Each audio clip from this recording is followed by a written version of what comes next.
ہمارے قیوم نظامی صاحب بڑے سینئر رہے ہیں، یعنی میں جانتا ہاں ہوں. جی، میں نے ان کا انٹرویو کیا، لاسٹ میں سوال یہ بھی لاسٹ میں آپ سے، انہوں نے کہا جی کہ وہ جس طرح محمد بن سلمان نے کیا کریں، بسم اللہ کریں چیف صاحب، اور یہ 1000 2000 کو ایک کمرے میں بند کریں جنہوں نے لوٹا ہے، اور جو دیتا جائے اسے باہر نکالتے جائیں، جو نہ دے اسے کہ اتنے ہی رہے پھر.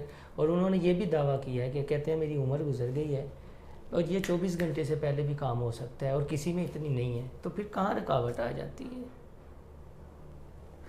بات تو آپ کی بالکل صحیح ہے، اس میں کوئی شک والی بات نہیں ہے.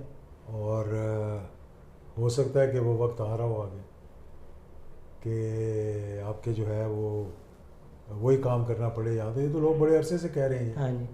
تو اگر تو اس کو زیرو ٹالرنس میں کہہ رہا ہوں نا، کہ زیرو ٹالرنس ہونی چاہیے دہشت گرد